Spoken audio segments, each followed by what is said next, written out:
the Jesus way. Oh, the Jesus way Is the way of peace. is the way of peace. Oh, the Jesus way. Oh, the Jesus way Is the way of peace. is the way of peace. Oh, the Jesus way is the way of peace. When he is king, all wars will cease. May his peace begin with me. Song and Storyfest is one of the best kept secrets of the Church of the Brethren, and we have featured it and some of the artists on previous editions of Brethren Voices. Hello, I'm Brent Carlson. Welcome to Brethren Voices. Today we are honored to have Rocky Hildum with us. Rocky has been a featured storyteller at several song and story festivals. Rocky, it's great to have you with us. Welcome to Brethren Voices. Well, thank you. It's great to be here. I wanted to call you one of the Northwest master storytellers. But tell us how long you've been involved in storytelling and how did you get interested in it? I've been telling stories now for, let me see, my daughter's 20. I've been telling stories now for 15 years. And the way I got started was, when my daughter was real little, I was a stay-at-home dad. And I used to take her to story time at the library. And I got to know the librarian, children's librarian, and she said she was going to start a storytelling program where I'd like to help out. So I said, sure. And for the first few times, I sold tickets and helped with props and things. And then she asked me one day if I wanted to learn a story and tell it. I said, sure.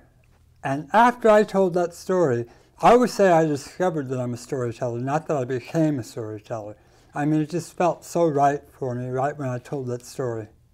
But it began with your daughter asking you to tell her a story Oh, on yeah. her program. Wonderful.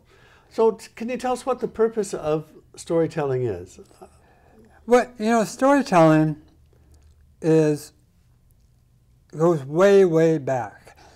And storytelling is the way that we convey our cultural values and how we bond together as a community.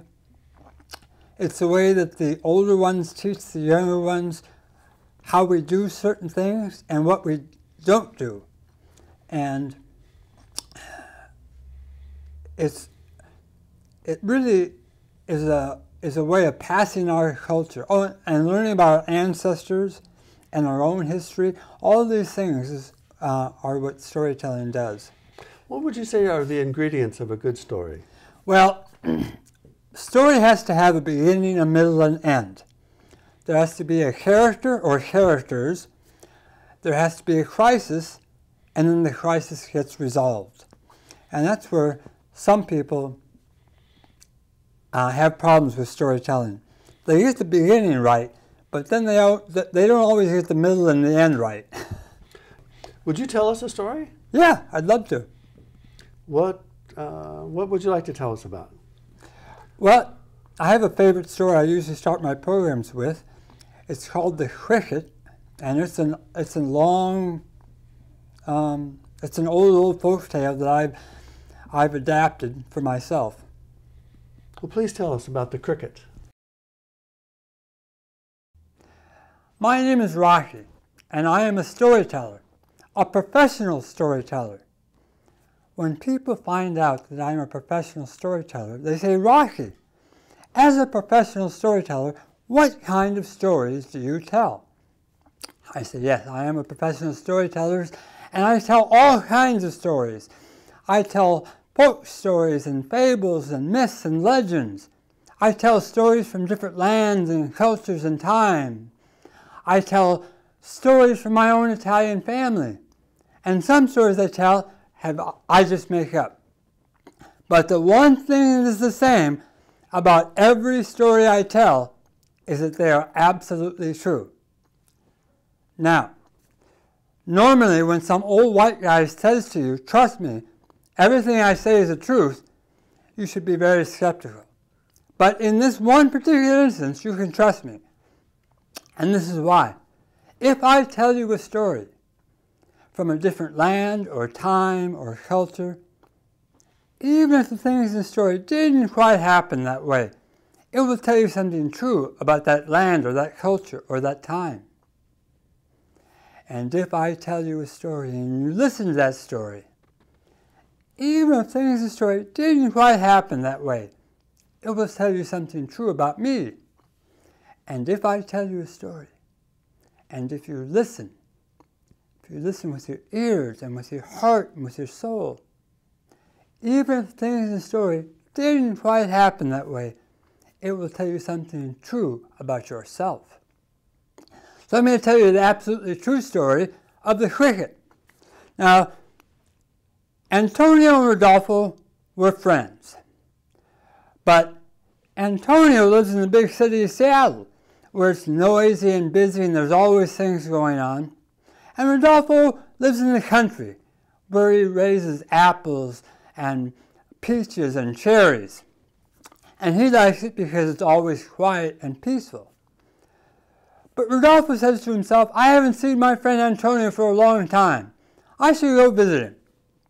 So Rodolfo goes over the mountains and he finds Antonio's apartment, knocks on the door. Antonio opens the door. He's so happy to see his friend Rodolfo. I'm so happy to see you. And Antonio, he wants to show him all the wonderful things about Seattle. He takes him to the Science Center and to the Space Needle. They go all the way to the top of the Space Needle. And Rodolfo had never seen anything like this. He could see the water and the people down there and the mountains, and he'd just never seen anything like that. And then they went to concerts and ball games. And then they went to the Pike Street Market. Now, the Pike Street Market is a place where it's very busy. There's musicians playing music. There's people running back and forth, selling things. There's kids running around. There's these guys who throw fish through the air. And they're walking through the market. And Rodolfo, he's amazed because he's never seen this. And he says, wait, listen. Antonio says, listen. Listen to what? Rodolfo says, oh, you have to listen. A cricket. Antonio says, there's no way you can hear a cricket here. As a matter of fact, I don't even think there are any crickets in Seattle. Rodolfo says, you have to listen. And Rodolfo bent down, and there was a planter. He says, cricket. And he puts the cricket back.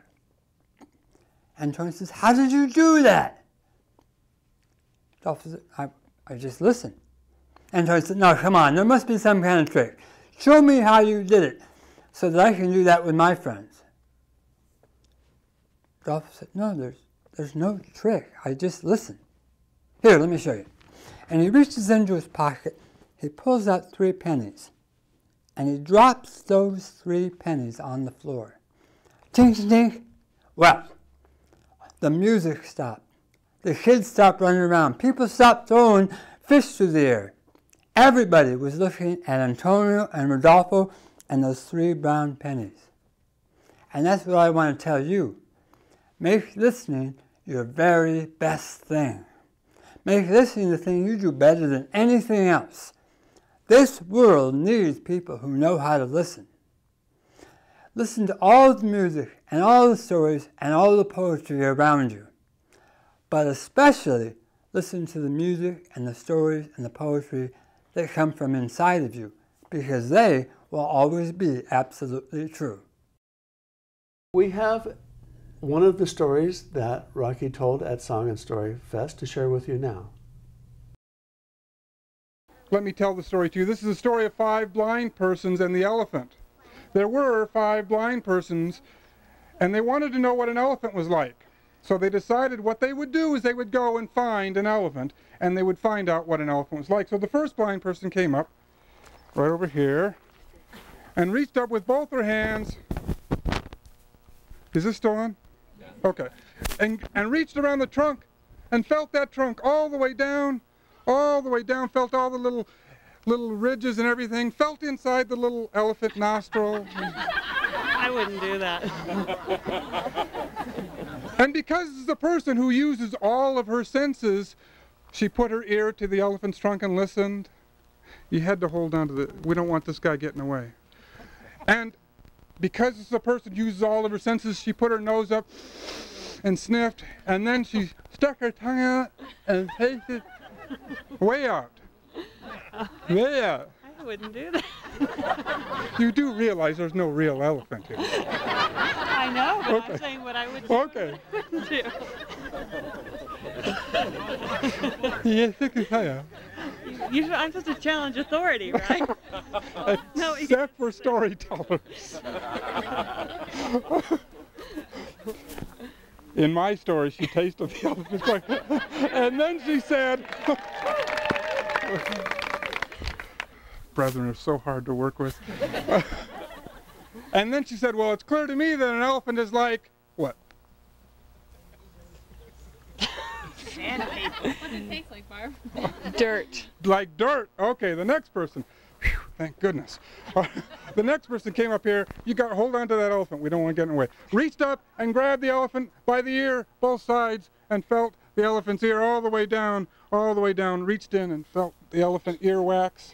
And then, because it's a person who uses all of her senses, put her ear up to the elephant's ear and listened, and put her nose up and sniffed, and then stuck her and said, well, it's clear to me an elephant is like, what? A big leaf. A big leaf. All right, the next person came up here and put her hands way up on the side of the elephant. Way up on the side of the elephant, all the elephant little hairs and the little wrinkles all the way down here. And because this is a person who uses all of her senses, put her ear to the elephant's side and then stuck her nose up and then stuck her tongue out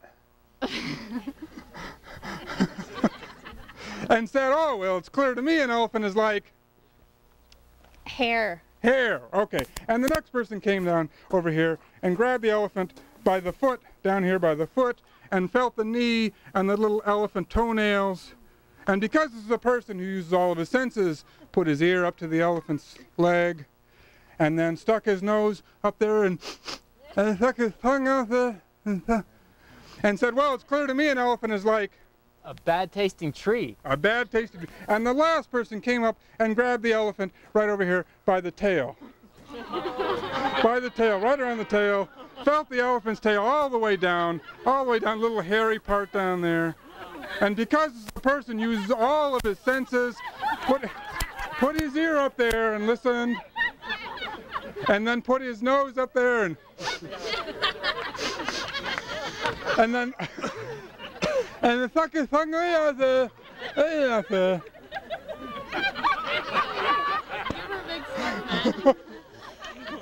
Real quick, and said, it's clear to me that an elephant is like what? I can't say that in public. Or he might have said an elephant's like a rope. And then, A rope. An elephant's like a rope. and then the first person said, wait a minute, no, an elephant's like. Dirt. And the next one, A leaf. and the next one, Hairy. and the next one said, Tasting tree. and the next one, A rope. and then they started arguing, they started yelling, It's a rope. and jumping up and down. It's a rope. And then they stopped so the storyteller could finish the story.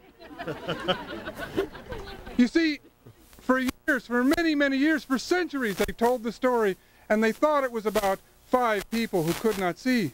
But really, this is a story about 5 people who cannot listen. It's a lost art in the sense that we don't sit around on the front porch or in the living room and tell stories to each other anymore. In that sense, it's a lost art. In fact, I've found, I teach a young adult class at the church where I'm a member. I don't really teach it, I facilitate it. We have great discussions. And some of our most lively discussions are when people begin to talk about movies that they've seen. And so in many ways, the movies and TV shows that we see and experience have taken the place of the stories we used to tell to one another in the living room and on the front porch. Families are less likely to sit around doing that, although we still do sometimes. So in that sense, we don't do storytelling as much as we used to. But there's another way in which storytelling is being revitalized. There's a storytelling movement in this country. There are storytelling festivals. This event, the Song and Story Fest, that we're involved in this week, these all encourage people to keep alive the art of telling a story without visuals, just the words and the presence and the exchange of and the eye contact and the humor and the pleasure of being in one another's company. We're not going to lose that. And I think an event like this is one of the things that helps keep it alive. In amongst all the tidy tips are these great fields of California poppies that are so deep orange, it's like the blood orange. It's just this vivid, deep orange. And then in great patches down across the grass and sometimes through the tidy tips and the poppies, these fields of lupin. And Earlene stands there, just transfixed. Fred walks up behind her and just whispers, "Earlene." She says nothing. She doesn't turn to face him. She just stares at the hills. Fred stands there watching her for an hour in silence. And then quietly goes back into the trailer, brews a fresh pot of coffee, brings a cup out, and sets it on the fence post in front of Earlene, and he sees her smile. For 3 days, from the crack of dawn to the last light of night, Earlene stands at that fence post, saying nothing, doing nothing, just staring at those hills. On the morning of the 4th day, you know, just by looking in this early light, that this is going to be the peak. On Saturday, there's going to be a flood of people coming up here from LA because these hills will have made KCLA news this week. But they'll be too late. It'll still be nice. They'll take a lot of pictures, but the edge will be off. And you just know by looking at it. Today's the finale, the closing act, the climax of the symphony. And in that early morning sun, the clouds have begun to roll in. Great cumulus clouds.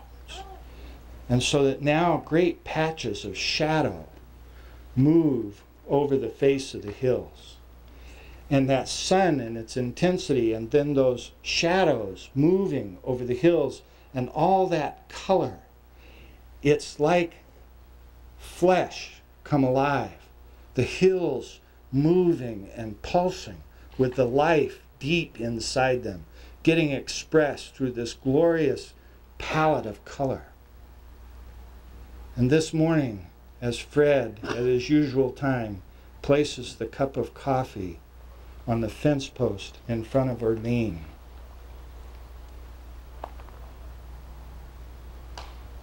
turning her head a quarter turn, but with her eyes still fixed on the hills, but turning to acknowledge Fred and encompass him in her revelation, she says the only words that will be spoken for 4 days.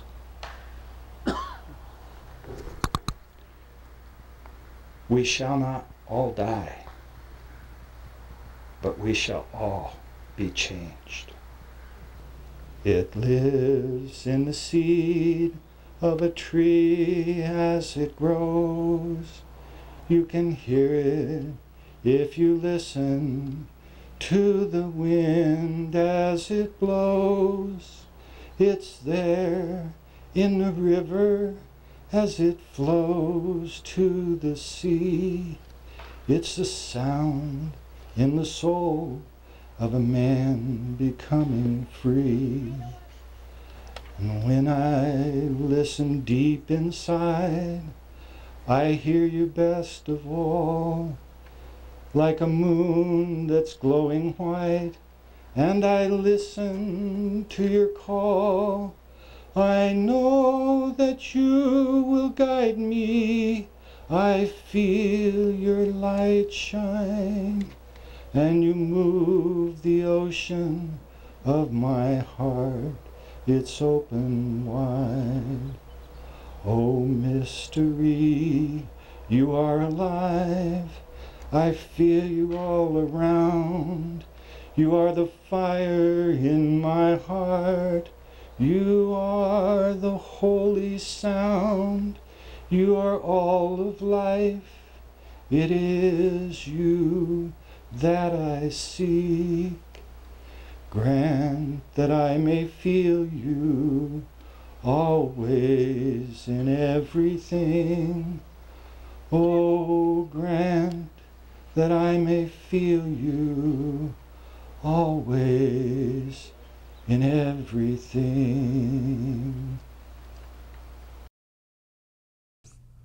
Today, we are honored to have another master storyteller with us, Mike Titus. Mike has been a featured storyteller at Song and Storyfest. Mike, it's very good to have you with us. It's good to be with you. Thanks. I'd like to know how long you've been telling stories and how did you get interested in doing so? Well, in my family, a sense of humor was real important. And when I got old enough to understand a sense of humor, I began telling jokes. And that just kind of worked its way into more and more storytelling, and I've discovered that I have some facility at it, and it's great fun. So why are you interested in storytelling? There's been storytelling throughout history. Yeah. But what would you say the purpose and the focus of storytelling is from your point of view? Well, I'm a pastor, and about 18 or 19 years ago, I gave up using notes in my preaching. And so, because I had some skill as a storyteller, what I do now is I spend the week organizing what I'm going to say on Sunday morning as a story in my own heart and mind, so that I can just tell it. And I just come down from the pulpit in front of the congregation and just tell a sermon. And that's the way I organize it, as a story. Would you tell us a story? Would you tell us a story? Sure. I'd like to tell you a story that I told at Song and Storyfest, and it's about my father. My dad was from Oklahoma, and when he was 15, his father was killed. And so he and my grandmother and my uncle came to Oregon, Idaho area as migrant laborers, and they could support themselves working in the fields and then in the packing sheds and so forth, and that's how they made their living. But my dad's dream was to have his own business. When I was growing up, that was clear that it was his dream, and when I was about 6 or 7 years old, he bought a little drive-in restaurant called the In-N-Out in Fruitland, Idaho, and that was his dream come true. And then several years later, he got a small business loan and put in a pizza parlor and a bar. And one of the things that my father and mother had always told me was that we were not a family that had any prejudices, that all people were created equal and we would treat them that way.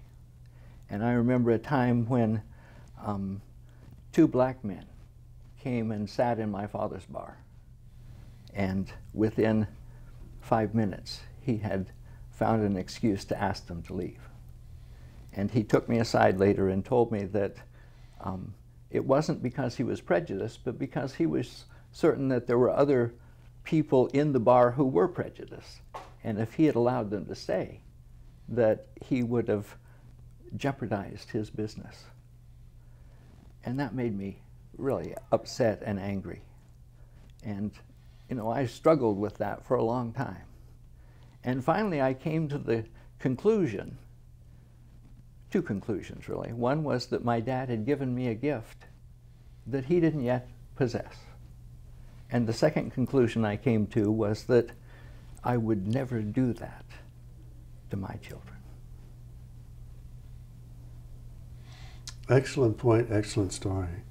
Thanks. And one to be remembered. You have another story that relates to that one. Would you tell us another story, please? Certainly. I grew up going to camp in Idaho, but when I moved to the Oregon-Washington district, I started going to camp at Camp Myrtlewood. That's my I consider that my home camp, even though I drive past Koinonia to go there. And when we started going to Camp Myrtlewood as a family, we always stayed in a cabin. My grandparents found out that we were going to camp, and for a while they came over and would go to camp with us, only when they stayed in the cabin with us, they both snored terribly. And so in order to avoid that, I bought a tent and started camping in the tent at Camp Myrtlewood, and did that for several years. And after several years, I decided it was time to upgrade my tent. So I went out and bought a new one.